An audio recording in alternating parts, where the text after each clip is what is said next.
লেভেলে ছিল।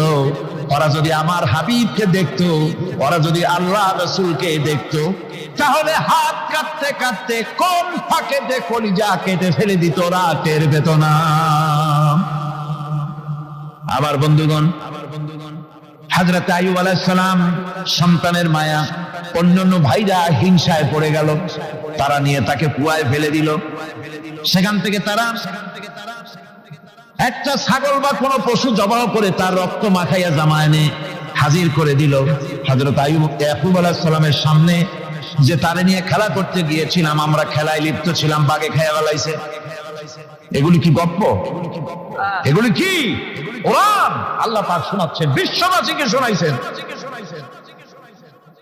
সূরা ইউসুফের চাইতে এত সুন্দর উপাখ্যান গোটা পৃথিবীতে আর নাই। সুবহানাল্লাহ। অনেকে ইউসুফ জুলাইখার কিসসা খুব মজা করে পড়ে, ফুর্তি করে, প্রেমের গল্প পড়ে। এটা কোনো প্রেমের গল্প নয়। ইউসুফ আলাইহিস সালাম, জুলাইখা ইউসুফ আলাইহিস সালামের জন্য কাঁদতে কাঁদতে চোখ কানা হয়ে গেছে। এরপর ইউসুফ আলাইহিস সালাম জুলাইখারে পাওয়ার জন্য পাগল হয়ে গেছে। নাউজুবিল্লাহ, এটা হয়নি কখনো।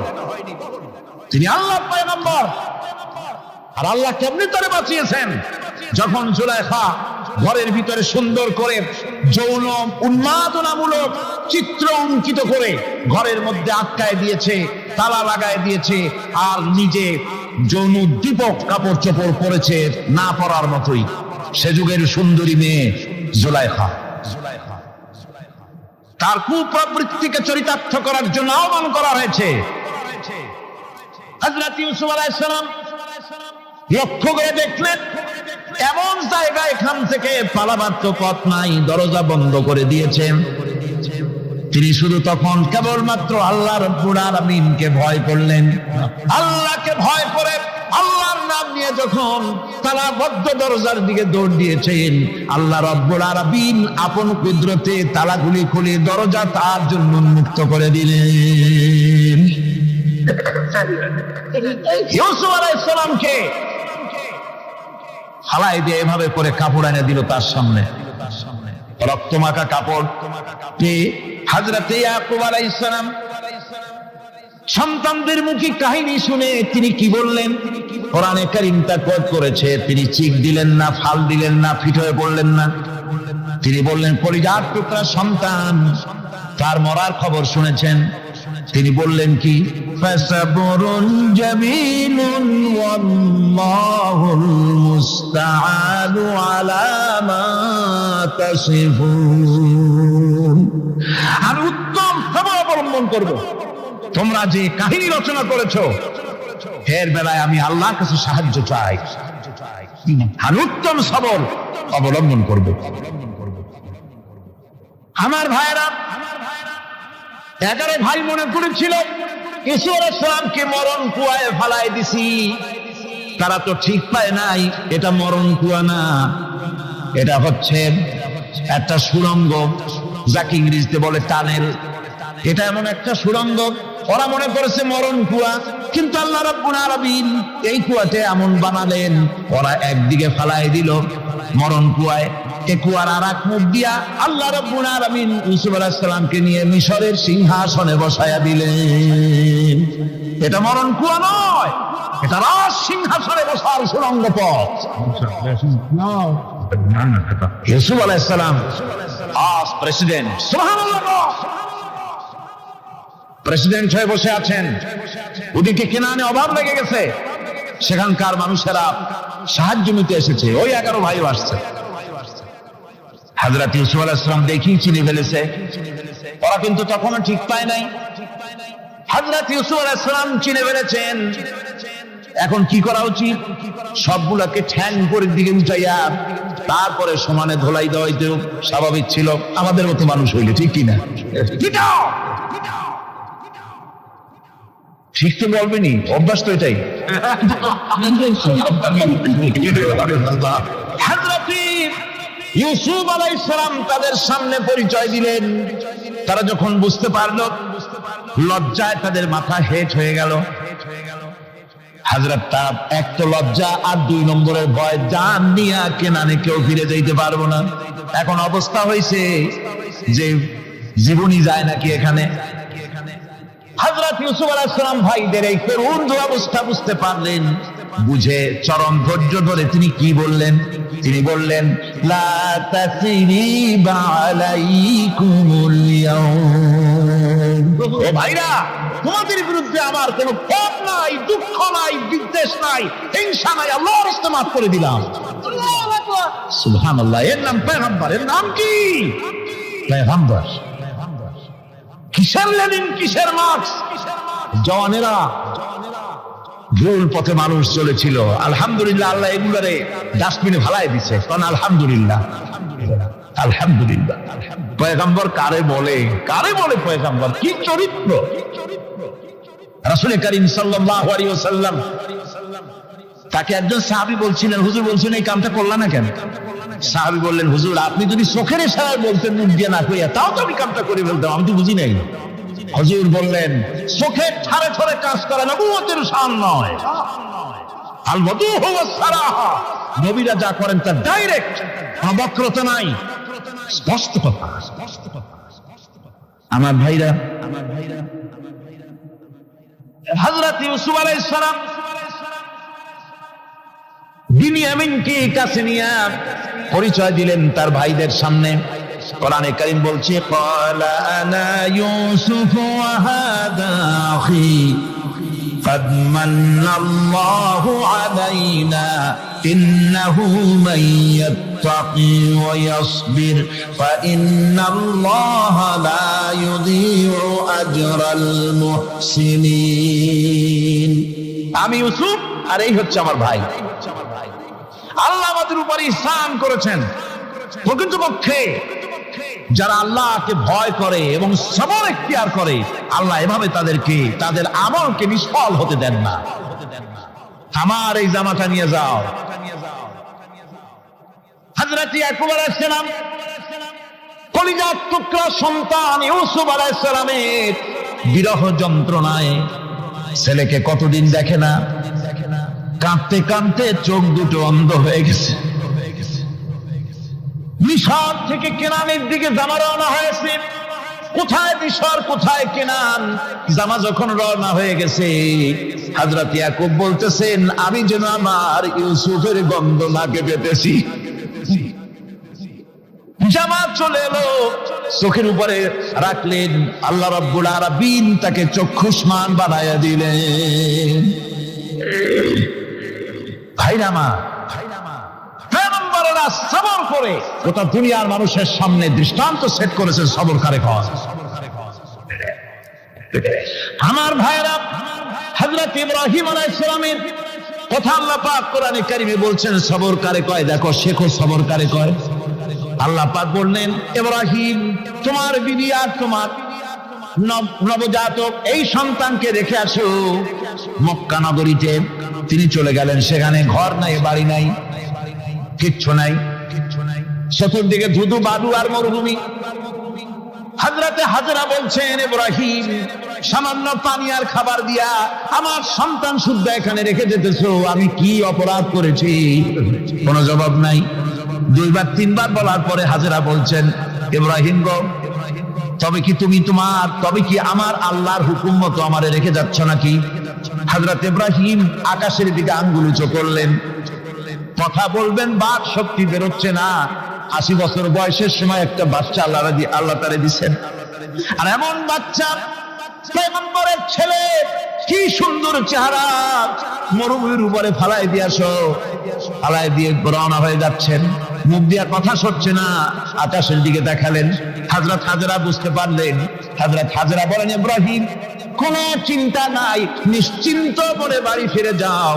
আমি আমার আল্লাহর উপরে এতটা ভরসা করি, আল্লাহর হুকুমে যদি আমার এখানে রেখে যেয়ে থাকো, আল্লাহ পাক আমাকে আর আমার কলিজার টুকরা ইসমাইলকে পানিতে আর খাবারে মারবেন না, অবশ্যই তিনি ব্যবস্থা করবেন। ব্যবস্থা হয়ে গেল। হযরত ইসমাইল বড় হয়ে গেলেন। আল্লাহ পাক অর্ডার করলেন, জবাহ করো ছেলেকে। হযরত ইব্রাহিম আলাইহিস সালাম যখন জবাহের প্রস্তাব করলেন, হযরত ইসমাইল তা আপত্তি করতেন। বাবাজি, আমার মায়ের আর আমাকে বাচ্চা অবস্থায় ফেলে গেলেন, খাবার দেন নাই, পড়ার দেন নাই, বছরের পর বছর আমাদের এখানে কাটলো, দেখতেও আসেন নাই, আজ আসছেন জবাব দিতে। এটা কেমন কথা? কি ধরনের বাপ আপনি? এরকম বলছে নাকি? এরকম বলছে? হযরত ইব্রাহিম আলাইহিস সালাম প্রস্তাবটা কিভাবে পারলেন? আল্লাহ পাক কোরআনে কারীমের দৃষ্টান্ত রেখে দিয়েছেন। আল্লাহ পাক বলছেন, হযরত ইব্রাহিম ছেলেকে বললেন, ইয়া বুনাইয়া, ইয়া বুনাইয়া, হে আমার কলিজার টুকরা, লাডলা, হে আমার কলিজার টুকরা সন্তান, ইন্নী আরা ফিল মানাম আন্নী আযবাহুক, আমি স্বপ্নে দেখছি আমি যেন তোমাকে জবাব করতেছি। ফানজুর মাযা তারা, তোমার রায় কি বলো? আমি তো স্বপ্নে দেখছি যে আমি তোমার জবাব করতেছি, এখন তোমার রায় কি? তোমার মত কি? হযরত ইসমাঈল আলাইহিস সালাম শুনিয়া দিলেন দৌড়, নাকি? না, হযরত ইসমাঈল আলাইহিস সালাম ধৈর্যের প্রতীক, তিনি কি কথা বললেন? তার মুখের কথা কোরআন শরীফে আল্লাহ পাক উঠায় দিলেন। হযরত ইসমাঈল বললেন, ইয়া আবাতি ফাআল মা তু'মারু সাতাজিদুনি ইনশাআল্লাহু মিনাস সাবিরিন, হে আমার পিতা, আপনি যে ব্যাপারে আদিষ্ট হয়েছেন আপনি তা পালন করুন, অবশ্যই আমাকে ধৈর্যধারীদের মধ্যে পাওয়া যাবে। সুবহানাল্লাহ। এক বর্ণনা এসেছে, হযরত ইসমাঈল বললেন, আব্বাজান, আমি ধৈর্যধারীদের ভিতরে আমারে পাবেন, তবে জবাহ করার আগে আমার হাত পাটা একটু বেঁধে নেন, কারণ জবাহের যন্ত্রণায় আপনার গায়ে যদি আমার হাত পা লেগে যায় তো বেয়াদবি হয়ে যেতে পারে। আর আমি মরে আমার জবাহ হয়ে যাওয়ার পর আমার রক্ত মাখা জামা টানিয়া আমার মা হাজেরারে দিবেন, কারণ তাকে মা বলবার মতো আর তো কেউ নাই। হযরত ইব্রাহিম তাকে বাঁধবার জন্য প্রস্তুতি নিলেন। হযরত ইসমাঈল বলছেন, আব্বাজান, বাঁধবেন না, বাঁধার প্রয়োজন নাই। বলে, কেন? একবার বাঁধতে বললে আবার তুমি নিষেধ করছো কেন?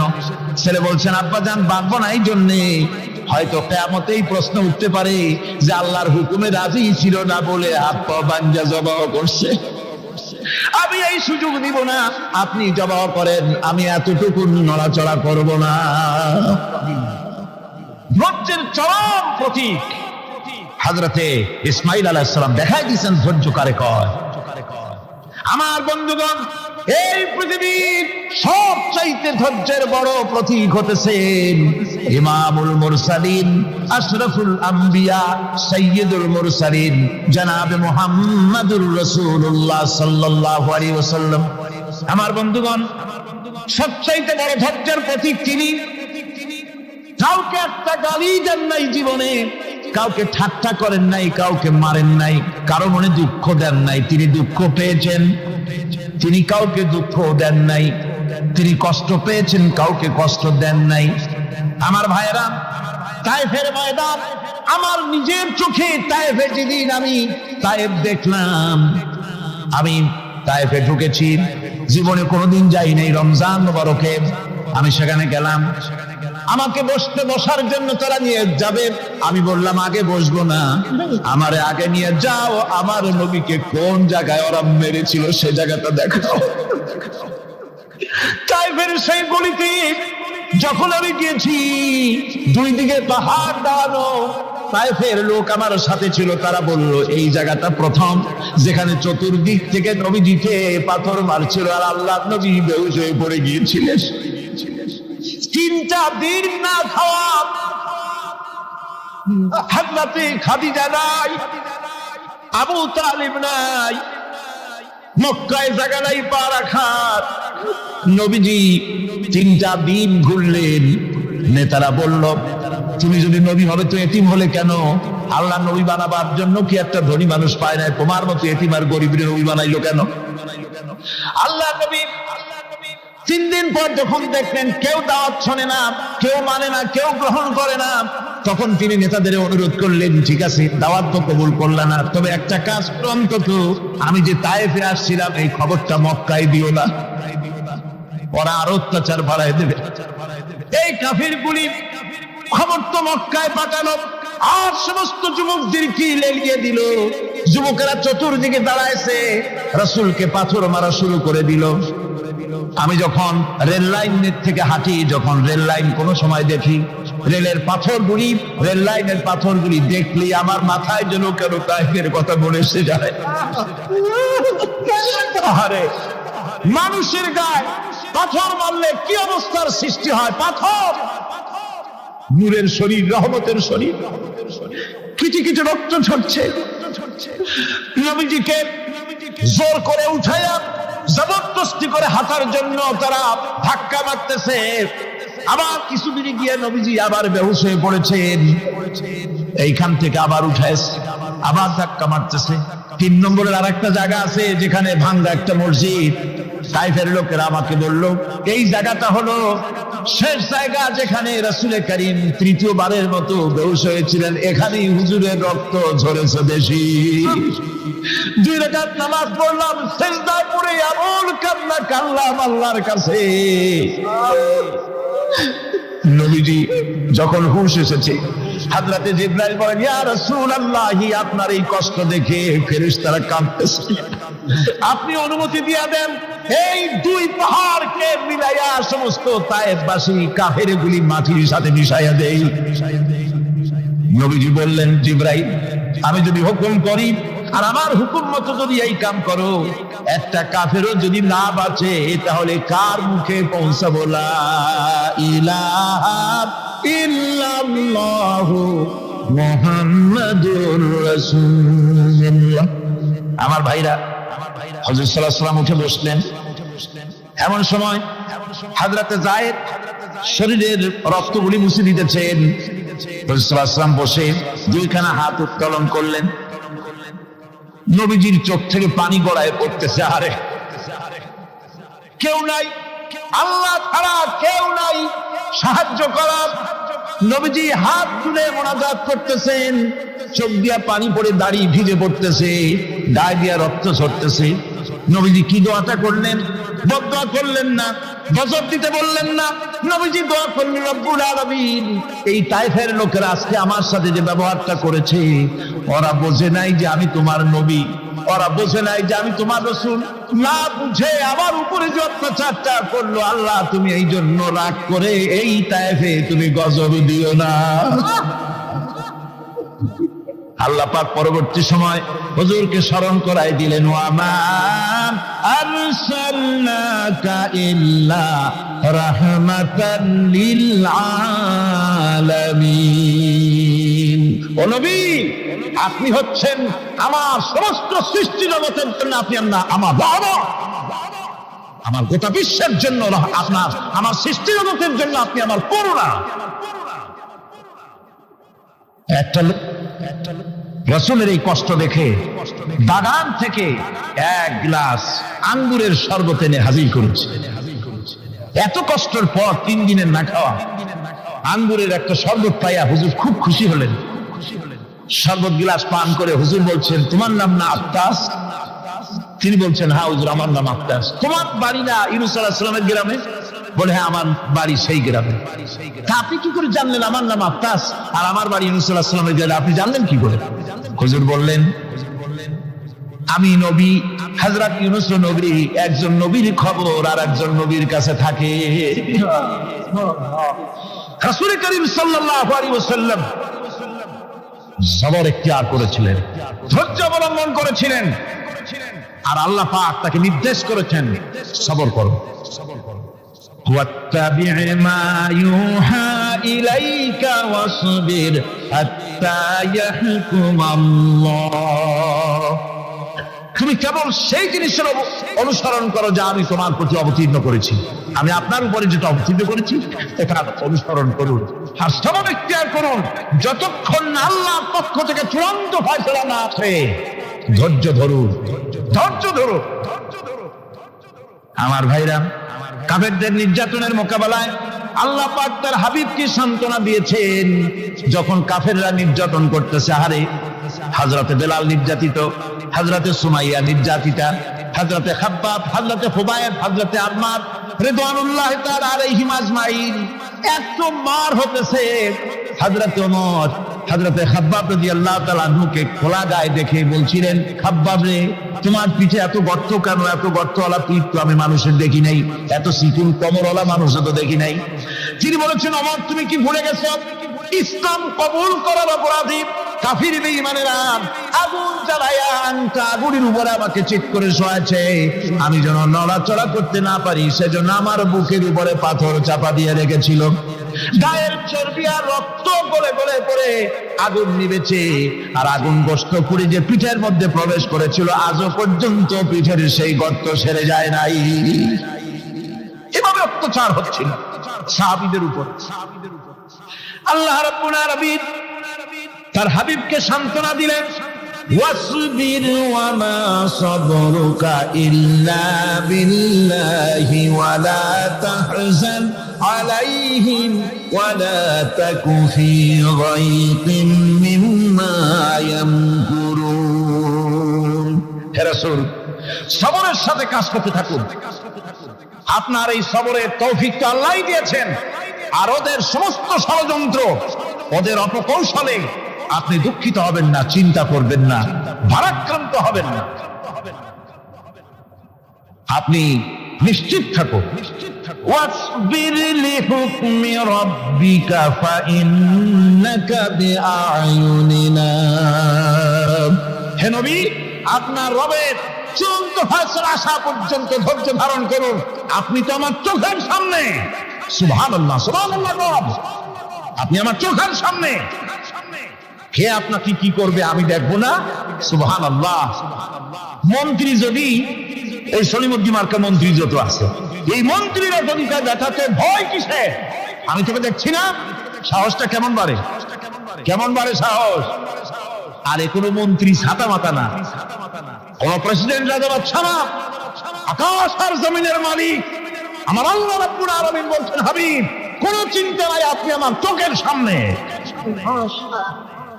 ওরা চায় আপনাকে দুনিয়া থেকে মিটাই দিতে, আর আমি চাই ওয়ারাফানা লাকা যিকরা, আপনার প্রশংসা তো হবে গোটা বিশ্ব জুড়ে, সর্বত্র ছড়িয়ে যাবে আপনার নাম। সুবহানাল্লাহ।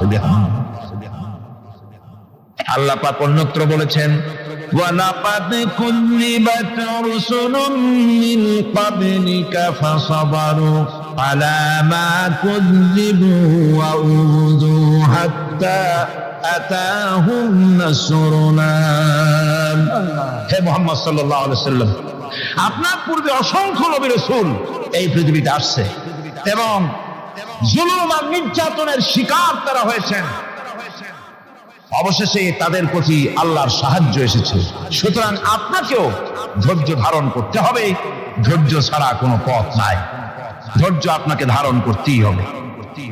আর এই ধৈর্য ধারণ করলে পরে আল্লাহর চূড়ান্ত ফয়সালা আসবে, তখন আল্লাহ পাক মেহেরবানি করবেন। আমার ভাইরা, এই ধৈর্য পৃথিবীর সমস্ত পয়গম্বরেরা ধৈর্য অবলম্বন করেছেন, কখনো অধৈর্য হন না। দিন কায়েমের সংগ্রামে নবী রাসূলগণ দারুণ ভাবে সবর ইখতিয়ার করেছেন। বৃদ্ধবাদীদের সকল রকমের নির্যাতন, অপকৌশল, ষড়যন্ত্র, এই সব কিছু মোকাবেলা করেছেন ধৈর্যের নীতি অবলম্বন করি। কখনো ধৈর্যচ্যুতি তাদের মধ্যে ঘটেনি, বরং আল্লাহ রাব্বুল আলামিন তাদের প্রতি সন্তুষ্ট হয়েছেন। যারা এই ধৈর্য ধরেছেন তাদের উপরে সন্তুষ্ট হয়ে আল্লাহ রাব্বুল আলামিন বলেছেন, ওয়া কাআইয়িম মিন নাবিয়্যিন কাতালা মাআহু রিব্বিয়ুন কাসীর। এর আগে অনেক নবী এসেছিলেন যাদের সাথে বহু আল্লাহওয়ালা লোক লড়াই করেছেন। فما وهنوا لما أصابهم في سبيل الله وما ضعفوا وما استكانوا। আল্লাহর পথে তাদের উপর যত বিপদ এসেছিল তারা হতাশ হয়ে পড়েন নাই, দুর্বলতা দেখাননি, বাতিলের সামনে মাথাও নত করেন। ওয়াল্লাহু ইউহিব্বুস সাবিরিন। আর আল্লাহ পাক ধৈর্যশীল যারা তাদেরকে আল্লাহ পাক ভালোবাসেন। আমার ভাইরা, ধৈর্যের পরিচয় রাসূল করিম সাল্লাল্লাহু আলাইহি ওয়াসাল্লাম উহুদের ময়দানে যখন আক্রান্ত হয়ে গেলেন, চতুর্দিকে কাফেররা ঘিরে ধরেছে,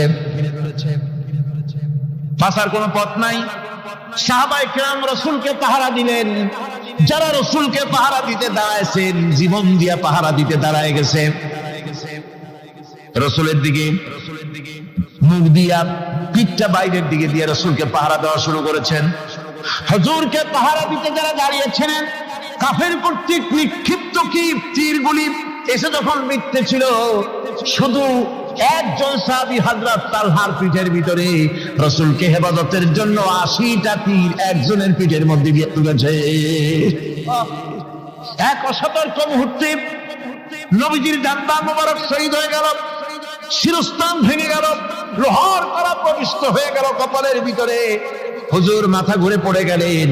হযরত আবু উবাইদা রাদিয়াল্লাহু তাআলা আনহু হুজুরের মস্তক মোবারককে করে নিয়ে তারপরে বহু কষ্ট করে মাথা থেকে লোহার কড়া বের করলেন। এবার ওই কড়ার ছিদ্র দিয়ে রক্ত আসতেছে, মুখ দিয়ে রক্ত পড়তেছে, দাড়ি ভিজে যাচ্ছে। বুখারী শরীফে এসেছে, আল্লাহর নবী দুইখানা হাত নিজের চেহারার উপরে মলে এনে টাটকা রক্ত চোখের সামনে দেখে বলছেন, আহারে, এই কওমের ফালাক কি করে হবে, এই কওমের মুক্তি কি করে হবে, এই কওমের নাজাত কি করে হবে, যে কওম তার নবীর চেহারা রক্ত দিয়ে লাল বানাইয়া দিল। নবীজি বললেন, আল্লাহুম্মা গফির লি কওমি ফাইন্নাহুম লা ইয়ালামুন। আয় আল্লাহ পাক, আমার এই কওম বুঝতে পারে না, ওদেরকে মাফ করে দাও। খবর ছড়িয়ে গেল নবীজি শহীদ হয়ে গিয়েছেন। খবর ছড়িয়ে গেল চতুর্দিকে, মদিনায় খবর ছড়িয়ে গেল। মানুষ পাগলের মতো দৌড়ানো শুরু করে দিল। এক মেয়ে লোক দৌড়াচ্ছে উহুদের দিকে। কয়েকজন সাহাবীর সঙ্গে দেখা, তারা জিজ্ঞেস করলেন, দৌড়াও কেন মহিলা, যাও কই? কয় উহুদের দিকে যেতেছি। কয় যায় তো কোনো লাভ নাই, যেহেতু তোমার যে স্বামী এসেছিলেন জিহাদের ময়দানে, তিনি তো শহীদ হয়ে গেছেন। মহিলা বলতেছে, কে শহীদ হয়েছে শুনতে চাই না, আগে বলো নবীজি কেমন আছে। আবার কিছুক্ষণ পর আর কয়েকজনের সঙ্গে দেখা, তারা বলছে, মেয়ে লোক দৌড়াও কই? যাচ্ছি উহুদের দিকে। তারা বলছেন যে কোনো লাভ নাই, তোমার যে দুইটা কলিজার টুকরা সন্তান উহুদে এসেছিল, দুটোই শহীদ হয়ে গেছে। মা বলতেছে, ও সাহাবী, কে শহীদ হয়েছে শুনতে চাই না, তাড়াতাড়ি করে বলো আল্লাহর নবী মুহাম্মদুর রাসূলুল্লাহ সাল্লাল্লাহু আলাইহি ওয়াসাল্লাম কেমন আছেন। দৌড়াতে দৌড়াতে উহুদের মাঠে সাহাবায়ে কেরাম পরিবেষ্টিত। আল্লাহর নবীর কাছে গিয়ে হুজুরের জীবিত চেহারা মোবারকের দিকে তাকায়া মেয়ে লোকটি কাঁদতেছে আর বলতেছে, ইয়া রাসূলুল্লাহ, আমার স্বামী মরা শোক, আমার কলিজার টুকরা দুইটা সন্তান মরা শোক, আমার কলিজা থেকে মুছে গেছে, আপনি বেঁচে আছেন, তামাম মুসলমানদের চাইতে বড় সান্ত্বনা আর নাই। ভাইরা আমার, রাসূল করিম সাল্লাল্লাহু আলাইহি ওয়াসাল্লাম এভাবে করে ধৈর্যের পরিচয় দিয়েছেন। গালাগালি দেন নাই, রাগ করেন নাই, বদদোয়া করেন নাই। সুবহানাল্লাহ করেন, সুবহানাল্লাহ। ভাইরা আমার, এই সবর এমন মহান বৈশিষ্ট্য এর মধ্যে রয়েছে। জিহাদের ময়দানে যদি লোক কম হয় আর যদি তাদের মধ্যে সবর থাকে, বেশি সংখ্যক লোকের উপরে আল্লাহ পাক সবরকারীদেরকে বিজয়ী করে দিবেন। কোরআনে কারীমে রব্বুল আলামিন বলেন, কাম মিন ফিয়াতিন কালিলাতিন গালাবাত ফিআতান কাসীরাতান বিইذনিল্লাহ ওয়াল্লাহু মা'আস সাবিরিন। এমন ঘটনার বহু নজির আছে যে কম সংখ্যক লোকেদের উপরে আল্লাহ পাক, বেশি সংখ্যক লোকেদের উপরে আল্লাহ পাক কম সংখ্যক লোকদেরকে জয়ী করে দিয়েছেন। আল্লাহু মা'আস সাবিরিন। আর আল্লাহ আছে ধৈর্যশালীদের সাথে। আল্লাহ আছে কাদের সাথে? দেখেন না বদরের কামটা, বদরের ময়দান, 313 জন মুসলমান, অস্ত্রপাতি নাই, সামান্য সামান্য অস্ত্র, আর কাফেরেরা এসছে হাজারেরও বেশি। আমার বন্ধুগণ, ধৈর্য কত বড় প্রাণ দিল, ধৈর্য ধারণ করেছেন তারা। আল্লাহর উপরে ভরসা করেছেন। আল্লাহ রাব্বুল আলামিন অস্ত্রের কাজ কি দিয়া করায় দিলেন। একজন সাহাবী এসে বলছেন, হুজুর জিহাদের ময়দান, ইসলামের প্রথম জিহাদ, আমার কাছে তো অস্ত্র নাই, মেহেরবানি করে একটা অস্ত্র আমারে দেন, আমি লাফায় পড়ি জিহাদের মধ্যে। হুজুর বলেন, অস্ত্র তো আমার কাছে নাই, দিবটা কি? সাহাবী বলছেন, হুজুর অস্ত্র না থাকে যা পারেন তাই দেন, আপনার হাত দিয়ে যা দিবেন আমি দাঁড়ায় থাকতে পারবো না, জিহাদে আমাকে শরীক হতেই হবে। নবীজি কাছে পেলেন একখানা শুকনা খেজুরের ডালখানা তুলে সাহাবীর হাতে তুলে দিলেন। সাহাবী বলেন, রাসূলের হাতের দেওয়া শুকনা খেজুরের ডালটা নিয়ে আমি যখন কাফেরদের ভিড়ের মধ্যে ঝাঁপায় পড়ে যখন শুকনা খেজুরের ডাল দিয়ে আঘাত দিলাম, তখন ধারালো তরবারে দিয়ে আঘাত করলে যে কাম হয়, শুকনা খেজুরের ডালের আঘাতে কাফের দ্বিখণ্ডিত হয়ে জমিনে পড়ে গেল। ভাইরা আমার, আল্লাহ রাব্বুল আলামিন সবর যারা করে, সংখ্যা যদি কম হয়, আল্লাহ পাক তাদেরকে বিজয়ী করে দেবেন, এই ওয়াদা আল্লাহ রাব্বুল আলামিন করেছেন। এই সবরের গুণ ছাড়া জান্নাতেও প্রবেশ করা যাবে না। সবর যদি না থাকে বেহেশতে যাওয়া যাবে না। ভালো করে মনে রাখেন, আল্লাহ পাক বলছেন, আম্মা হাসিবতুম আন তাদখুলুল জান্নাতা ওয়া লাম্মা ইয়া'লামিল্লাহুল্লাযীনা জাহাদু মিনকুম ওয়া ইয়া'লামাস সাবিরিন। তোমরা কি মনে করেছো এমনি বেহেশতে চলে যাবা? এটা কি মামু বাড়ির আবদার নাকি? এমনি বেহেশতে চলে যাবা? অথচ আল্লাহ রাব্বুল আলামিন এখনো দেখেন নেননি যে তোমাদের মধ্যে কারা জিহাদ করতে প্রস্তুত, কারা তোমাদের মধ্যে জিহাদ করে জান দেওয়ার জন্য প্রস্তুত, আর কারা ধৈর্যধারী, এটা তো আল্লাহ এখনো দেখে নেন নাই। সুতরাং হক এবং বাতিলের সংগ্রামে লিপ্ত হতে হবে। আল্লাহ দেখতে চান কারা জীবন দিতে চায়। সুতরাং ইসলামী আন্দোলনে যারা শরীক হবে তাদের বিপদ এবং মুসিবত দিয়ে আল্লাহ রাব্বুল আলামিন তাদের সাহসিকতা এবং ধৈর্যের পরীক্ষা নিবেন। কোরআনে কারীম বলছেন, وَلَنَبْلُوَنَّكُمْ حَتَّى نَعْلَمَ الْمُجَاهِدِينَ مِنكُمْ وَالصَّابِرِينَ وَنَبْلُوَ أَخْبَارَكُمْ। অবশ্যই আমি তোমাদেরকে পরীক্ষার সম্মুখীন করব, আর তোমাদের মধ্যে সত্যিকার মুজাহিদ, দৃঢ়তা অবলম্বনকারী কারা আমি তা দেখব। এরা যেন আমি দেখে নিতে পারি, সেই জন্য আমি বিপদ এবং মুসিবতের মধ্যে তোমাদের ফেলবো। ধৈর্যধারীদের উপরে আমার রহমত অবশ্যই থাকবে। খবর এমন এক সম্পদ যা ধারণ করলে পরে আল্লাহ রাব্বুল আলামিন রাষ্ট্রীয় ক্ষমতা দান করে দেন। কোন সুবহানাল্লাহ, জোরে কোন সুবহানাল্লাহ। ধৈর্য ধারণ করলে আল্লাহ রাষ্ট্রের মতো বিরাট নিয়ামত আল্লাহ হাতে তুলে দিবেন। তার প্রমাণ কোরআন শরীফ আল্লাহ বলছেন, বনি ইসরাইলরা মিশর থেকে যখন বহিষ্কার হয়ে গেল, তাদের যখন পা রাখার কোনো জায়গা থাকলো না, বনি ইসরাইলরা মিশর থেকে যখন বহিষ্কার হয়ে গেল, এরপরে আল্লাহ পাক তারা যখন ধৈর্য অবলম্বন করলো, আল্লাহ পাক তাদের ব্যাপারে বলছেন, ওয়া আওরাসনাল কওমাল্লাযীনা কানু ইস্তাদআফুনা মাশারিকাল আরদি ওয়া মাগারিবা আল্লাতী বারাকনা ফিহা। আর তাদের স্থলে আমি নির্যাতিত লোকদেরকে প্রতিষ্ঠিত করলাম। পশ্চিম এবং উত্তরের তাদেরকে আমি পশ্চিম এবং পূর্বের উত্তরাধিকারী তাদেরকে বানায় দিলাম। বিরাট এলাকা তাদের হাতে আমি তুলে দিলাম। ওয়া তাম্মাত কালিমাতু রাব্বিকাল হুসনা আলা বানি ইসরাঈলা বিমা সাবারু। আর এভাবে করে আল্লাহ পাক তার কথাকে পূর্ণ করলেন বনি ইসরাইলদের উপরে। সবর এখতিয়ার করার জন্য, ধৈর্য ধরার কারণে আল্লাহ পাক রাষ্ট্রের মালিক তাদের বানায় দিলেন। যেরকম সুবহানাল্লাহ। সবর যদি করা হয়, তো যুদ্ধ যদি বাদে, যদি জিহাদ শুরু হয়ে যায়, আল্লাহ পাক বলেছেন ফেরেশতা দিয়ে সাহায্য করবে। যদি সবর থাকে তোমাদের, সবর থাকলে আল্লাহ কি দিয়ে সাহায্য করবেন? ফেরেশতা। কোরআনে কারীম বলছি, বালা ইন তাসবিরু ওয়া তাত্তাকু ওয়া ইয়াতুকুম মিন ফাওরিহিম হাদা ইউমদিদুকুম রাব্বুকুম বিখামসাতি আলাফিন মিনাল মালাইকাতি মুসাওwimin।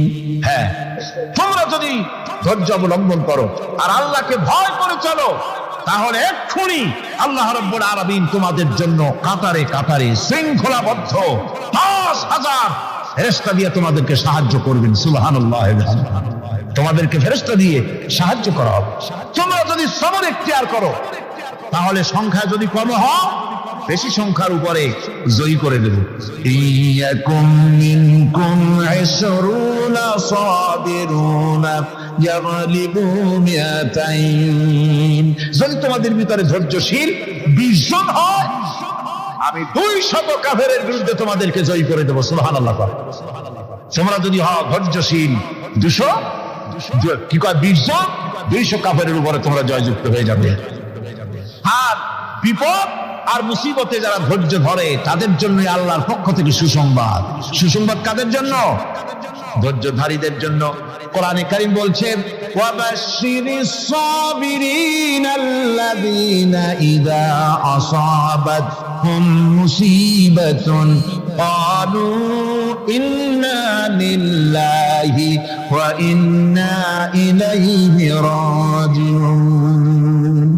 সুসংবাদ সেই সব ধৈর্যশালীদের জন্য যারা নাকি বিপদ এবং মুসিবতে আসলে যারা বলে, কি বলে? পড়েন আমার সাথে, ইন্না লিল্লাহি ওয়া ইন্না ইলাইহি রাজিউন।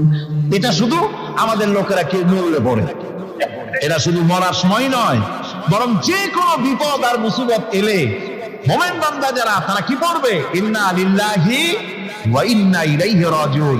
নিশ্চয়ই নিশ্চয়ই আমরা আল্লাহর জন্য এবং আমাদের সকলকেই আল্লাহর কাছে ফিরে যেতে হবে, প্রত্যাবর্তিত হতে হবে। সবরকারীদের জন্য রয়েছে জান্নাতের সুউচ্চ সম্মানের জায়গা। জান্নাতীদের জান্নাতে সবচেয়ে সম্মানজনক জায়গা আল্লাহ রাব্বুল আলামিন ধৈর্যশালীদেরকে দান করবেন। কোরআনে কারীম বলছেন, উলাইকা ইউজসাউনাল গুরফাতা বিমা সাবারু ওয়া ইউলাক্কাউনা ফিহা তাহিয়াতাও ওয়া সালামা।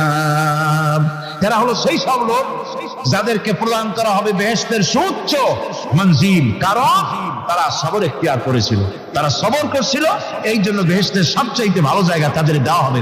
আলহামদুলিল্লাহ, জোরে বলেন আলহামদুলিল্লাহ। এবং জান্নাতে সবরকারীদেরকে সম্বর্ধনা দেওয়া হবে, সম্বর্ধনা দেওয়া হবে। খালিদিনা ফিহা হাসনাত মুস্তাকাররান ওয়া মুকামা। চিরদিন তারা জান্নাতের ভেতরে বসবাস করবে এবং কতই না সুন্দর, কতই না উত্তম জায়গা সবরকারীদের জন্য আল্লাহ বেহেশতের মধ্যে রেখে যাবেন। জান্নাতে প্রবেশ করার সাথে সাথে চতুর্দিক থেকে ফেরেশতারা ছুটে আসবে সবরকারীদের জন্য। ওয়াল মালাইকাতু ইয়াদখুলুনা আলাইহিম মিন কুল্লি বাব। চতুর্দিক থেকে ফেরেশতারা তাদেরকে ইস্তেকবাল করবে। কি বলবে? সালামুন আলাইকুম বিমা সাবারতুম ফানি'মা উকবাদ-দার। তোমাদের প্রতি শান্তি বর্ষিত হোক, কারণ তোমরা পৃথিবীতে সবর অবলম্বন করেছিল। কতই না উত্তম জায়গা, কতই না সুন্দর জায়গা আল্লাহ রাব্বুল আলামিন সবরের বিনিময়ে তোমাদেরকে দান করেছেন। সুতরাং এই সবর হচ্ছে মুসলমানদের জন্য সবচেয়ে বড় নিয়ামত। আজ আমার তো মনে হয় পৃথিবীতে মুসলমানরাই সবচেয়ে বেসবর। ট্রেনে যাবে, বসা নিয়ে বেসবর, টিকিট নিয়ে বেসবর, বাসের মধ্যে বেসবর, বাজারে যাবে বেসবর, স্কুলে যাবে বেসবর, যেখানে যান সব জায়গায় আমরা বেশি অধৈর্য। ঠিক কিনা কর? সামান্য সামান্য জিনিস নিয়ে ঝগড়া করা, মারামারি করা, এই হচ্ছে আমাদের ট্র্যাডিশন। ধৈর্য অবলম্বন করতে হবে জীবনের সকল ক্ষেত্রে। এই ধৈর্য আমাদেরকে রক্ষা করতে হবে। এই ধরনের ধৈর্য যদি আমরা অবলম্বন করতে পারি, তাহলে আল্লাহ পাক বলছেন, উলাইকাল্লাযীনা সাদাকু ওয়া উলাইকা হুমুল মুত্তাকুন। এরাই হলো ঈমানের দাবিতে সত্যবাদী। কোন আলহামদুলিল্লাহ। কারা কারা? না না, শুধু সবরকারী না। এই যে 10টা পয়েন্ট বলা হলো, কয়টা পয়েন্ট বলা হয়েছে? 10টি পয়েন্ট। সেই 10টি পয়েন্ট যারা পালন করবে এরা হলো ঈমানের দাবিতে সত্যবাদী, আর এরাই হচ্ছে প্রকৃতপক্ষের মুত্তাকি। আমরা মুত্তাকি বুঝি দাঁতে ছাতা, দাড়ি টাড়ি আশ্রয় না, জাব্বা জুব্বা গায়ে দিয়ে কোনো জায়গায় পড়ে থাকে, হ্যাঁ এটা ধরে মুত্তাকি, খুব পরহেজগার। সালাত সত্তর যদি পড়ে তাহলে তো আরো বড় পরহেজগার। জি, আর যদি কাপড় চোপড় মোটেও না থাকে তাহলে তো খাজা বাবা হয়ে গেল। জি, নাউযুবিল্লাহ মিন জাহান্নাম। আর আল্লাহ বলছে মুত্তাকি কারে কয়, শোনো, এরে কয় মুত্তাকি যাদের মধ্যে এই 10টা গুণ আছে। এই 10টি সত্য যদি সম্পাদন করতে পারি, যদি আমল করতে পারি, জীবন ধন্য হয়ে যাবে। সেই 10টি কথা আমি আবার আপনাদের স্মরণ পটে তুলে দিতে চাই, প্যাকেট করে পকেটে উঠাই দিতে চাই, যেন বাড়ি নিয়ে যেতে পারেন। 1 নম্বর হচ্ছে 10টি পয়েন্টের 1 নম্বর আল্লাহর প্রতি ঈমান। 1 নম্বরে আল্লাহর প্রতি ঈমান, 2 নম্বরে পরকালের প্রতি ঈমান, 3 নম্বরে ফেরেশতাদের উপর ঈমান, 4র্থ নম্বরে কিতাবের প্রতি ঈমান, 5ম নম্বরে নবীদের প্রতি ঈমান, 6ষ্ঠ নম্বরে সহায় সম্বলহীন নিকটবর্তী আত্মীয়, এতিম, মিসকিন, প্রবাসী, মুসাফির, সাহায্য প্রার্থী, এদেরকে মুক্ত করার জন্য এদেরকে সাহায্য প্রদান করা, 7 নম্বরে নামাজ প্রতিষ্ঠা করা, 8 নম্বরে যাকাত আদায় করা, 9 নম্বরে ওয়াদা পালন করা, 10 নম্বরে সবর এখতিয়ার করা। কয়টা হলো? এই 10টি কাজ যদি আমরা পালন করতে পারি, বিপদে মুসিবতে ধৈর্য ধারণ করতে পারি, যত মুসিবত আসুক, আসলে এগুলি কিছু না। মুসিবত আল্লাহ টেস্ট করবেন, মুসিবত দিয়া আল্লাহ টেস্ট করে। দেখা যায় যে এদের শক্তি খুব বেশি, চোখে আপনি দেখতে পারেন, কিন্তু আল্লাহ বলছেন ইন্না কায়দাশ শায়তানে কানা দাঈফা। বাতিলরা হলো শয়তান, বাতিলরা কি? আর ওদের চক্রান্ত আসলেই দুর্বল। এদের চক্রান্ত আসলে কি? দুর্বল। কাজেই এগুলিকে ভয় করা যাবে না। বিপদে মুসিবতে ধৈর্য ধারণ করে যদি অগ্রসর হওয়া যায়, তো আল্লাহ রাব্বুল আলামিন এই 10টি পয়েন্ট যদি আমল করা যায়, দুনিয়ার শান্তি পাবো, আখিরাতেও শান্তি পাবো। যত মুসিবত আসুক, বিপদ আসুক, ধৈর্যের সাথে মোকাবেলা করতে হবে। ধৈর্যের অর্থ কি? আমি আগেই বলেছি, ধৈর্যের অর্থ হচ্ছে অবিচলতা, দৃঢ়তা, বরদাস্ত করা, সহিষ্ণুতা, ধীরতা, স্থিরতা। ধৈর্যের অর্থ এটা নয় একজন একটা থাপ্পড় মারলো আর আপনি বলবেন যে বাবা ব্যথা পাইছো নাকি, তাহলে আর একখান থাপ্পড় দিয়া দাঁত আমার সবগুলো ভাড়ায় দিই, এর নাম ধৈর্য নয়। ধৈর্য হচ্ছে পরিস্থিতির মোকাবেলা করতে হবে সাহসিকতার সাথে, এর নাম হচ্ছে ধৈর্য। ওই যে আমি একটা দৃষ্টান্ত দিয়ে থাকি, এক সাপ একবার মুরিদ হয়েছিল এক পীর সাহেবের কাছে। পীর বলছিলেন যে আমি তো এইসব সাপ কাপ মুরিদ বানাই না। না হুজুর, আমারে বানান। তারপরে মুরিদ বানায় কিছু অভিজ্ঞতা শিখাই দিল, আর বললো খবরদার কাউকে দংশন করবে না। ঠিক আছে, সে দেয়া জিজ্ঞাসা শুরু করে দিয়েছে। এর মধ্যে জমিনে রাখাল আসছে, ধান কাটছে, ধানগুলো নিবি কি করে, দড়ি দড়ি পাচ্ছে না। তো কি করা যায়, বাঁধবে কি দিয়া? সন্ধ্যার পরে অন্ধকারে দেখে যে দড়ি একটা পড়ে আছে। ও যে কি দড়ি তা তো ওরা বোঝে না, ওইটা নিয়ে ধান রে ফেসাইয়া লেজ দিয়ার মাথা দিয়ে এরকম করে বাসেটা নদী বাঁধছে। সাপ তখন বলতেছে, হায় হায় রে, কেবল যে মুড়িদ হয়েছি, তা না হলে তুই ঠিক পাইছি যে আমি কি ধরনের দড়ি। এরপরে নিয়ে বাড়ি নিয়ে ভালাই দেশে খুলে সাপটার ঘাড় গেছে মস্কিয়া। বহুত কষ্ট করে হুজুরের বাড়ি গিয়ে হাজির, কয় যে হুজুর কি একখান জিকের শিখাইলেন, আমার তো ঘাড় তার মস্কে শেষ। আশ্চর্য কথা, কত মানুষ মুড়িদ হইলো, কত কিছু মুড়িদ হইলো, কারো তো জিকের করলে ঘাড় মস্কে যাবে কেন, এটা কেমন কথা? হুজুর ঘটনাই। আরে বেটা ঘটনা এইটা, কি করছিলি? কয় যে আপনি যে নিষেধ করছেন দংশন করতে, আমি তো দংশন করতে পারিনি। আরে বেটা, দংশন করতে নিষেধ করছিলাম, ফোস করতে তো নিষেধ করি নাই। তোরে যখন দড়ি মনে করে হাত দিছিল, ফোস করে উঠতি, ওই রাখা লাভ দিয়া বর্ডার পার হইয়া দিল্লি চলে যেত। কাজী ধৈর্যের মানে শীত হয়ে পড়ে না। ধৈর্য মানে অবিচলতা, দৃঢ়তা নিয়ে শক্তি সঞ্চয় করে আল্লাহর উপরে ভরসা করে বাতিলের বিরুদ্ধে ঝাঁপিয়ে পড়তে হবে, বাতিল উৎখাত হতে বাধ্য হবে। অনাটনে, বিপদে মুসিবতে আর হক আর বাতিলের সংঘর্ষ চলাকালীন ধৈর্য ধারণ করা, এটা হলো সবচেয়ে একটা বড় কোয়ালিটি। কোরআনে কারিমে সবর শব্দটি সবচেয়ে বেশি ব্যবহার করা হয়েছে।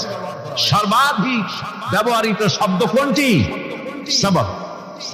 সবর আরবি একটি মৌলিক শব্দ, এমন একটি মৌলিক শব্দ যার তাৎপর্য অন্য কোন ভাষা দিয়া খবরটা বললে যেমন বোঝানো যায়, অন্য কোন ভাষা দিয়া এটার অর্থ করে এটার হক আদায় করা সম্ভব না। আর এই সবর কোরআনে কারিমে বিভিন্ন জায়গায় বিভিন্ন অর্থে ব্যবহার হয়েছে। যেমন সবর শব্দের অর্থ হচ্ছে অবিচলতা, বাংলায় যা বোঝানো যায়। সবর শব্দের অর্থ হচ্ছে অবিচলতা, দৃঢ়তা, সহিষ্ণুতা, মন মেজাজের সমতা, ধীরতা, স্থিরতা, কষ্ট সহিষ্ণুতা, বরদাস্ত করা। এগুলি এই সবরের এই শব্দ, এই অর্থগুলি কোরআনে কারিমের বিভিন্ন জায়গায় বিভিন্ন রকম এটাকে ব্যবহার করা হয়েছে। সবর একটি মৌলিক মানবীয় গুণ। এই গুণ যার মধ্যে আছে সে তার নৈতিকতার শীর্ষে পৌঁছে যেতে পারে। আর এই গুণটি যার মধ্যে অভাব, এই সবর যার ভিতরে নাই, সে মানুষের পর্যায়ে পড়ে না। যত অসুবিধা, যত কষ্ট, যত রকমের বিপদ মুসিবত, যত রকমের অসুবিধার সৃষ্টি হয়, তার মূলীভূত কারণ হচ্ছে ধৈর্যের অভাব, সবরের অভাব। দুনিয়ার সমস্ত নবী রাসূলগণ সবর অবলম্বন করেছেন। তারা ছিলেন সবরের মূর্ত প্রতীক। সবর কাকে বলে দুনিয়াবাসীকে তারা তা দেখিয়ে দিয়েছেন। নিজ নিজ কওমের কাছ থেকে যখন কওমের কাছে নবীরা দাওয়াত দিয়েছেন, ইসলামের দ্বীনের দাওয়াত দিয়েছেন, তখনই সমাজপতিরা, রাষ্ট্রশক্তি তাদের উপরে, নবীদের উপরে ভেঙে পড়েছে, অত্যাচার করেছে। আল্লাহ পয়গম্বরেরা এই সমস্ত অত্যাচারের মোকাবেলায় চরম ধৈর্যের পরিচয় দিয়েছেন। কোরআনে কারিমে উল্লেখ করা হয়েছে অত্যাচারের মোকাবেলায় আম্বিয়া কেরাম যা বলেছেন সেটা হলো এই: وما لنا ألا نتوكل على الله وقد هدانا سبلنا। আল্লাহ পাক বলেন, পয়গম্বরেরা বলেছেন আমরা আল্লাহর উপরে ভরসা করব না, তো কার উপরে ভরসা করব? তিনি তো আমাদেরকে সঠিক পথ দেখিয়েছেন, সঠিক রাস্তা আমাদের দেখিয়েছেন, সুতরাং তার উপরেই তো আমরা ভরসা করব। ولنصبرن على ما أذيتمونا وعلى الله فليتوكل المتوكلون। তোমরা আমাদের যে সব কষ্ট দাও, পীড়ন দাও, সেজন্য আমরা ধৈর্য অবলম্বন করব। তোমরা আমাদেরকে কষ্ট দিচ্ছ, আমরা ধৈর্য অবলম্বন করব আর ভরসা করব কেবলমাত্র তার উপরে যে আল্লাহ রাব্বুল আলামিন আমাদেরকে নবী করে পাঠিয়েছেন। সেই ভরসা করতে হলে সেই আল্লাহর উপরেই তো ভরসা করা উচিত। আমরা সেই আল্লাহর উপরে ভরসা করে আছি। তোমাদের যত খুশি আমাদের বিরুদ্ধে ষড়যন্ত্র করো, আমাদেরকে অত্যাচার করো। কোরআনে কারিমে হযরত হুদ আলাইহিস সালামের ঘটনা আল্লাহ রাব্বুল আলামিন এভাবে এনেছেন, तमाम এলাকার মানুষ তার বিরুদ্ধে ক্ষিপ্ত হয়ে গিয়েছে। সমাজের লোক, রাষ্ট্র শক্তির হযরত হুদ আলাইহিস সালামের উপর অত্যাচারের পাহাড় ভেঙে দিয়েছে। হযরত হুদ আলাইহিস সালাম একা মানুষ, সমাজের রাষ্ট্র শক্তির এই দুর্বিসন্ধি আর ষড়যন্ত্রের চ্যালেঞ্জ তিনি গ্রহণ করলেন। আর তিনি বললেন, তিনি যেটা বললেন আল্লাহ পাক কোরআনে তা কোট করে দিলেন। দুনিয়ার সমস্ত ইসলামী আন্দোলনের কর্মীদের জন্য আল্লাহ পাক কোট করে দিলেন, সমস্ত মুমিনদের জন্য তা উল্লেখ করলেন। হুদ আলাইহিস সালাম তিনি জাতিকে বললেন, ফাকিদুনি জামিআন তুম্মা লা তুনদিরুন। তোমাদের যত ক্ষমতা আছে সমস্ত ক্ষমতা নিয়ে আমার বিরুদ্ধে তোমরা ষড়যন্ত্র করো, আর আমাকে এতটুকু কোনো অবকাশ দিও না।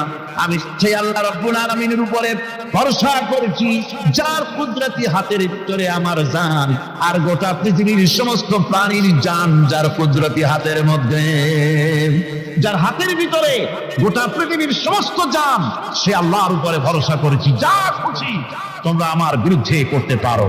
সুবহানাল্লাহ। এটার নাম হলো ঈমান, এটার নাম সবর, এটার নাম ধৈর্য। এই ধৈর্য আসে ঈমানে কামিল হলে পরে এবং আল্লাহর উপরে পরিপূর্ণ বিশ্বাস হলে পরে। যদি কারো দিনের মধ্যে কথা বিশ্বাস থাকে যে আমার জন্য আল্লাহর পক্ষ থেকে যদি কোনো বুলেট নির্ধারণ করা থাকে, গোটা বিশ্ব যদি আমাকে পাহারা লাগায়, ওই বুলেট থেকে আমাকে বাঁচাইতে পারবে না। আর আমার জন্য যদি একটা বুলেট আল্লাহ কর্তৃক নির্ধারিত থাকে, তাহলে গোটা পৃথিবীর মানুষ চেষ্টা করেও সেই বুলেট থেকে আমাকে রক্ষা করতে পারবে না। এটার নাম হচ্ছে ঈমান। এই ঈমান যখন মানুষের মধ্যে সৃষ্টি হয়ে যায়, তখন সে বিপ্লবী শক্তিতে পরিণত হয়ে যায়। তার কাছে ভয় বলে কোনো জিনিস থাকে না, যেহেতু সে তো ভরসা করেছে এমন শক্তির কাছে যার চাইতে প্রচন্ড ক্ষমতা আকাশেও কারো নাই, জমিনেও। তিনি কে?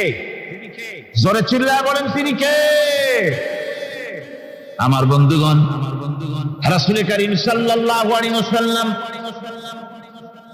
হিজরতের রাতে সৌর পাহাড়ের গাড়ে সৌরের কাছে যখন চলে গেছেন, হজরে রক্ত হয়ে হয়ে আসতেছে। হযরতে আবু বকর রাদিয়াল্লাহু তাআলা আনহু বলছেন, হে আল্লাহর রাসূল, এখন আর অগ্রসর হওয়া ঠিক হবে না, বেলা উঠে গেলে ধরা পড়ে যাব। এখানে গুহা আছে, ভিতরে প্রবেশ করি। হযরতে আবু বকর রাসূলের সম্মতি পেয়ে হযরতে আবু বকর রাদিয়াল্লাহু তাআলা আনহু বলছেন, ইয়া রাসূলুল্লাহ, পাহাড়িয়া গুহা, সাপ বিচ্ছু থাকতে পারে, আমাকে অনুমতি দেন, আমি আগে ভিতরে ঢুকে সাফ করে আপনাকে ডাকি। ভিতরটা সাফ করে তিনি ডাকলেন। রাসূল করিম ভিতরে ঢুকে বলছেন, আবু বকর, পাহাড় বেয়ে বেয়ে বড্ড কষ্ট হয়েছে, একটু বসো, তোমার উরুর উপরে মাথা রেখে আমি একটু ঘুমাইয়া যাই। আল্লাহর নবী আরাম ফরমাচ্ছিলেন। সকালবেলায় কাফির বেঈমানরা যখন আস্তে আস্তে করে গুহা মুখে পৌঁছে গেছি, পায়ের চিহ্ন এখানে শেষ, তাদের নিশ্চিত ধারণা এর ভিতরে নবীজি আছেন। বলছে, বেরিয়ে আসো। একজন বলে নাই, আর একজন বলে আছে। এভাবে তাদের মধ্যে দ্বিমত হয়ে গেল। হযরত আবু বকর বলছেন, ইয়া রাসূলুল্লাহ, আমরা তো ধরা পড়ে গেছি, আমাদের তো আর উপায় নাই। এই গুহাটা এতই অগভীর, শুয়ে যদি হাঁটু উঁচু করা যায় উপর থেকে দেখা যায়, বসলে পরে মাথা দেখা যায়, ধরা তো পড়ে গেছি, উপায় নাই।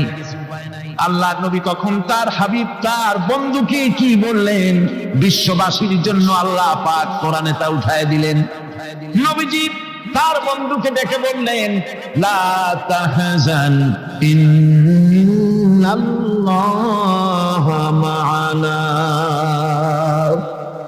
ও আমার সাথী, কোনো চিন্তা করো না, ভয় পেও না, শঙ্কিত হয়েও না। আমরা মাইনরিটি নই, আমরাই মেজরিটি, কারণ আল্লাহ রাব্বুল আলামিন আমাদের সাথে আছেন। সুবহানাল্লাহ। এই চিন্তা, এই ধারণা যদি মানুষের মনের মধ্যে থাকে, তাহলে কখনোই তার মন দুর্বল হবে না, ঈমান দুর্বল হবে না। হয় ঈমান বিল্লাহ, আল্লাহর প্রতি ঈমান যদি এসে যায়, জাতির যদি রক্তে, রন্ধ্রে, রগে, রেশায় যদি ঈমান এসে যায়, তাহলে পুলিশ, বিডিআর, আর্মি আরামে ঘুমাবে, তাদের জন্য পরিশ্রম হবে না, কষ্ট হবে না, অপরাধ প্রবণতা কমে যাবে, মানুষের অশান্তি কমে যাবে, শান্তির বন্যা প্রবাহিত হয়ে যাবে। সুবহানাল্লাহি ওয়া বিহামদিহি। এই জন্য রাসূলুল্লাহ বলেছিলেন, খায়রুল কুরুনি কারনি, সর্বশ্রেষ্ঠ যুগ কার যুগ? জোরে বলেন না, সর্বশ্রেষ্ঠ যুগ কার যুগ? রাসূলুল্লাহর যুগ। জোরে কোন কার যুগ? রাসূলুল্লাহর যুগ। এই জন্য আমি আপনাদের খেদমতে আরজ করতে চাই, ইসলাম এ ধরনের সীমারেখা ঠিক করে দিয়েছে। তিলকা হুদুদুল্লাহ ফালা তা'তাদুহা, এ হলো আল্লাহর সীমারেখা। এই সীমারেখাকে ভঙ্গ করো না, লঙ্ঘন করো না। আল্লাহর উপরে ঈমান পরিপূর্ণরূপে আনো এবং এই ঈমানের উপরে ভিত্তি করে নিজেদের জীবনকে পরিচালিত করো। এই ঈমান যদি জাতির ভিতরে এসে যায়, তাহলে বৈষয়িক জীবনে, দুনিয়ার জীবনে সত্যিকারের যদি শান্তি পেতে চাই, আল্লাহর উপরে ঈমান আনতে হবে। ইহকাল পরকালে যদি নাজাত পেতে চাই, আল্লাহর উপরে ঈমান আনতে হবে।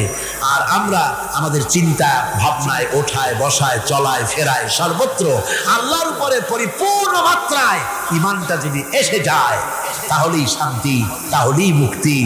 গোটা সমাজ শান্তি পাবে, আমরা দুনিয়ায় আরাম পাবো, কিয়ামতে জাহান্নাম থেকে মুক্তি পাবো। জোরে কোন আমিন, আরো জোরে কোন আমিন। বন্ধুগণ, আল্লাহর প্রতি ঈমানের এই কথাগুলি আবারও স্মরণ করিয়ে দেই, লাইসাল বিররা আন তুওয়াল্লু ওয়ুজুহাকুম কিবালাল মাশরিকি ওয়াল মাগরিব। পূর্ব পশ্চিমের যত মাথা ঘুরাও, এটাই কোনো কল্যাণের কাজ আসলে নয়। আসল কাজ আল্লাহর উপর ঈমান। আসল কাজ কি? চিল্লা এখন আসল কাজ কি? আল্লাহর প্রতি ঈমান। সেই ঈমানের কথা এই 3 দিন ধরে বললাম। আর বাকি আছে কয়দিন? বাকি আছে কয়দিন? এই বেহেশতের বাগান আগামী 2 দিন পরে স্তব্ধ হয়ে যাবে। এখানে আর এভাবে এত লক্ষ লক্ষ টুপি, এ ধরনের মুসলমান আল্লাহু আকবরের আওয়াজ, আজানের আওয়াজ ধ্বনিত প্রতিধ্বনিত হবে না। 1 বছরের জন্য নিস্তব্ধ হয়ে যাবে। আল্লাহ যেন বাকি 2টা দিন আমাদের সকলের আশার তৌফিক দেন। সবাই বলি আমিন। জোরে কোন আমিন। আগামীকালকের আলোচনা আরো গুরুত্বপূর্ণ, তারপরের দিন আরো গুরুত্বপূর্ণ, গোটা কোরআনই তো গুরুত্বপূর্ণ। আল্লাহ পাক এই কথাগুলি শোনার, বোঝার, আমল করার তৌফিক যেন আল্লাহ আমাদের দান করেন। জোরে বলেন আমিন। আরো জোরে বলেন আমিন। মোনাজাতের জন্য এবার সমস্ত মানুষ দাঁড়ানো ভাইয়েরা বসে পড়ে।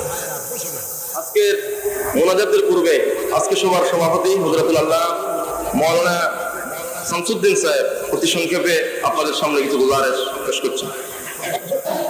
بلغ العلا بكماله كشف الدجى بجماله حسنت جميع خصاله محمد بشر ليس كالبشر بل هو ياقوتة والناس كالحجر بلغ العلا بكماله كشف الدجى بجماله حسنت جميع خصاله। সম্মানিত বন্ধুগণ, এই বিরাট মাহফিল করতে আমাদের এই বছরের বাজেট 15,30,000 টাকা আমরা করেছিলাম, কিন্তু মাঝে মাঝে দেখা যাচ্ছে কিছু বাজেট আমাদের ছাড়াই যাচ্ছে। গত পরশু আমরা আপনাদের থেকে যে সহযোগিতা পেয়েছি, সেখানে 11,000 থেকে কিছু বেশি টাকা আমরা পরশু পেয়েছি। এতে করে আমার একটু ভয় হচ্ছে যে আমাদের বাজেট কোথায় যাবে। এজন্য আপনাদের সহযোগিতাও চাচ্ছি, দোয়া চাচ্ছি। আর যে দোয়াটা আপনারা করেছেন, আমি আবার আপনাদের কাছে দোয়া চাচ্ছি। সেটা হলো মহতারাম মাওলানা সাইদি সাহেবের গলার ব্যাপারে, তার স্বাস্থ্যের ব্যাপারে, তার হায়াতের ব্যাপারে আপনারা মন খুলে দোয়া করবেন, যেন তার আল্লাহ তার গলাকে যেন খুলে দেন, তার কণ্ঠস্বরকে যেন আল্লাহ ঠিক করে দেন, এবং আমাদের চাহিদা অনুযায়ী আমাদের মনের খোরাক যেন তিনি দিতে পারেন। এজন্য আল্লাহ তাকে যেন তৌফিক দান করেন এবং আল্লাহ তার হায়াত দারাজ করে দেন। এখন মুনাজাত।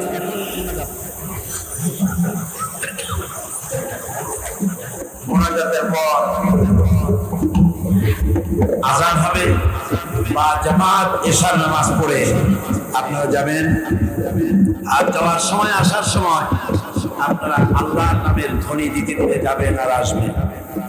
গোটা শহর জুড়ে তাফসীর চলাকালীন চট্টগ্রামের আকাশ বাতাস, গাছপালা, তরুলতা, মানুষ, পুরুষ, নারী সবাই যেন টের পায় যেখানে তাফসীরের মাহফিল হচ্ছে। যাবেন এবং আসবেন যখন, মুখ বুঝে যাতায়াত কেন, নারায়ে তাকবীর, আল্লাহু আকবার, ইসলাম ছাড়া অন্য কিছু মানি না, আল কোরআনের আলো ঘরে ঘরে জ্বালো, এসব সুন্দর সুন্দর স্লোগান দিতে দিতে যাবেন, স্লোগান দিতে দিতে আসবেন, আল্লাহর নারা লাগাবেন, আল্লাহর আওয়াজকে বুলন্দ করবেন। আল্লাহ সকলকে তৌফিক দিন। আল্লাহুম্মা আমিন। ربنا ظلمنا أنفسنا وإن لم تغفر لنا وترحمنا لنكونن من الخاسرين ربنا لا تزغ قلوبنا بعد إذ هديتنا وهب لنا من لدنك رحمة إنك أنت الوهاب ربنا فاغفر لنا ذنوبنا وكفر عنا سيئاتنا وتوفنا مع الأبرار ربنا وآتنا ما وعدتنا على رسلك ولا تخزنا يوم القيامة إنك لا تخلف الميعاد أي الله رب العالمين বিশাল এই জনতা নিয়ে তোমার দরবারে হাত তুলেছি রব্বুল আলামিন। কোরআনে কারীমের মাহফিল বড় আশা করে হাত তুলেছি, মেহেরবানি করে আলোচনার সওয়াব রাসূল করিম সাল্লাল্লাহু আলাইহি ওয়াসাল্লামের রূহ মুবারকে পৌঁছায় দাও। तमाम পৃথিবীর মাটির নিচে মুমিন মুমিনাত যারা শুয়ে আছে তাদের রূহের উপরে সওয়াব পৌঁছায় দাও রব্বুল আলামিন। আমাদের মা বাপ যাদের দুনিয়া থেকে বিদায় হয়ে গেছে কবরগুলিকে জান্নাতের টুকরা বানায়া দাও রব্বির হামহুমা কামা রব্বায়ানি সগীরা। সবাই পড়েন রব্বির হামহুমা কামা রব্বায়ানি সগীরা। আল্লাহ আমাদের মা বাপ যাদের বেঁচে আছে স্বাস্থ্য ভালো রাখো আল্লাহ, তাদেরকে হায়াতে তাইয়্যিবা দাও, সেহাতে কুল্লিয়া দাও, খাতিমা বিল খাইর করো রব্বুল আলামিন। কোরআনে কারীমের মাহফিলে বড় আশা করে আমরা হাত তুলেছি, আমাদের জিন্দেগির সকল গুনাহ খাতা মাফ করে দাও। আল্লাহ তাআলা জীবনে বহু গুনাহ করেছি, গুনাহ করে করে জীবনটারে নষ্ট করে ফেলেছি। আল্লাহ তুমি দয়া করে মেহেরবানি করে আমাদের জিন্দেগির গুনাহ মাফ করে দাও রব্বুল আলামিন। না বুঝে সওয়াব মনে করে অনেক শিরক বিদআত আমরা করেছি, মনে করেছি ওতে সওয়াব হবে, আমরা বুঝি নাই। আল্লাহ আমাদের ভুল বুঝানো হয়েছে, নিজেরাও ভুল বুঝেছি। এভাবে সওয়াবের নিয়তে শিরক বিদআত আমাদের মধ্য থেকে যা হয়েছে আল্লাহ দয়া করে তুমি আমাদেরকে ক্ষমা করে দাও। আয় আল্লাহ আমাদেরকে দয়া করে শিরক এবং বিদআত মুক্ত জীবন যাপনের তৌফিক দিয়া দাও রব্বুল আলামিন।